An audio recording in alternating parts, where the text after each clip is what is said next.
All right, and for more on this, we're now being joined by Dr. Alan Bernstein from Boston. He is Professor of Political Science at Tufts University. Sir, thank you so much for joining us. Always a pleasure to have you. I want to start by asking you, of course, you know, pressure is growing on Israel, not just from within Israel, also now from its allies. But Netanyahu remains defiant that Israel must maintain its presence in the Philadelphia corridor. This 14-kilometer corridor, that has now become a sticking point in negotiations. Do you think Israel can remain defiant like this at a time when pressure is growing? First of all, thank you for having me and good morning. It really depends if we look at it from a security point of view for Israel or from a more political, some would say cynical point of view for Israel. From a security point of view, Israel has maintained that the Philadelphia line, this border between Gaza and Egypt, is the main pipeline through which Hamas has managed to arm itself over the years. And Israel, in theory, could remain defiant. As long as the United States does not itself stop protecting Israel diplomatically or sending arms, Israel has the capability to remain defiant and say this is critical for our security and is a non-starter. Israel is not going to agree to withdraw. Then there's also the other side, which is the political side. Netanyahu's government is extremely vulnerable to very hawkish right-wing elements who have threatened to overthrow the government again and again if Israel ends up with some sort of ceasefire and withdrawing from the Gaza Strip. And I've said many times that all the actors in the war, including Hamas and when they decide to agree to ceasefire or not, including Israel, Hezbollah, also the United States, these actors are acting based upon their internal politics. Just like in the United States, there's pressure now to mount a deal, also leading up to the elections, as your corresponding reporter said. In Israel, it's internal political pressures that are also going to heavily govern how Netanyahu operates. That's just, unfortunately, how the game is played. All right, Dr. Bernstein, that being said, what does it mean for Israel now? We know that, they are at risk of losing support from its allies. UK has said that they're suspending some arms export, citing a clear risk. What does it mean for Israel now? So Israel is vulnerable to a lot of pressures from its different allies. The United Kingdom is a staunch supporter of Israel, but really the two main ways in which Israel could be pressured if it was to actually change its position come from the United States. One is if the United States were to start limiting its exports of weapons to Israel. We saw the Biden administration implying that they might start to do this before Israel invaded Rafah. We're talking back in April, May. And in Israel, there was a lot of tension about that. Then Prime Minister Netanyahu delayed the invasion of Rafah again and again because of that. Then there's also the U.S. veto power in the United Nations. Those are really the two things that offer Israel a lot of diplomatic umbrella support that allow it to sort of hold its ground in response to pressure, for example, from the United Kingdom or from the EU or from the UN. So the mounting pressure from the United Kingdom, just like there's also been weapons sort of embargoes from Canada and from other countries, is important. It is going to mount pressure on Israel.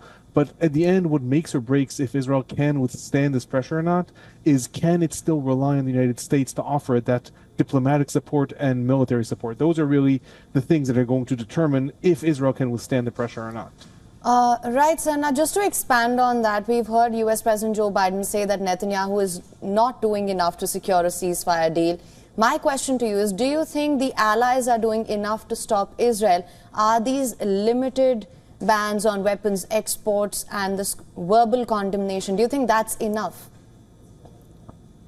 I mean, it's a very difficult question because on the one hand, the world supports Israel's right to defend itself, and Israel is still fighting an organization that is defined as a terror group by Israel, the UN, the EU, the United States. Hamas is defined as a terror group, and it is defined as part of the axis that's allied with Iran, and largely the Western world does support Israel's war against Hamas. At the same time, large elements within the quote-unquote Western world are very critical of the way Israel's going about that war in the Gaza Strip. So the pressuring countries are a little bit in a bind. They want to support Israel because they feel that that is more the side of history they want to be on, the side that fights Hamas.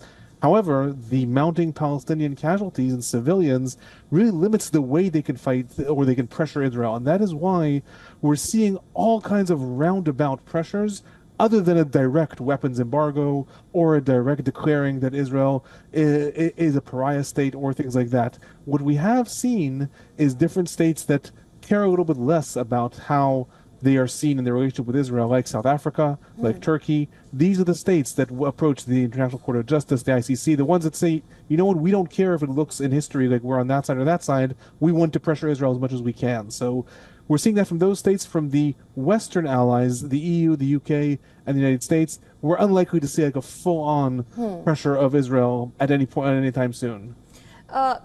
Dr. Burstein, then what does it mean now for the ceasefire deal and the situation in Gaza? Netanyahu has said that he will go on, he will avenge for the killing of the hostages.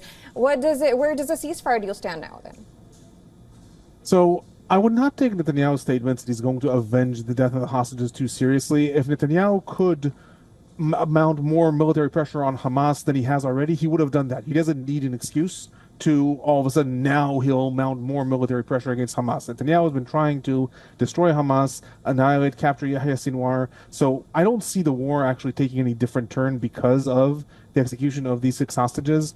At the end of the day, it is going to matter how much external pressure and internal pressure comes on the Israeli government and on Hamas. Hamas, between May and July, was the defiant one. It refused to accept the deal that Biden proposed. Then in July, Hamas all of a sudden was more susceptible and agreed to certain terms of the deal. Then Israel became the one that all of a sudden was starting to say, okay, well then we have more terms. So really it's about the right moment in which both sides are pressured. And a lot of this has to do with internal pressure. You know, you mentioned that in Israel there's an uproar of protesters. This could be a major protest wave. You know, if we remember a year ago, there were massive protests of hundreds of thousands of people in the streets of Israel. The society there does tend to protest when it's really up in arms. So it could be that internal pressure would lead to this. Otherwise, right now, it's just a stalemate. Israel has placed new terms on the deal. Hamas has said, we're not going to accept them. The United States, Qatar, and Egypt are all going to apply their pressure. But unless something breaks internally, unfortunately, it's a bit of a stalemate at the moment. All right, Dr. Burstein, thank you so much for joining us and giving your insights on the show. Thank you. Have a good day.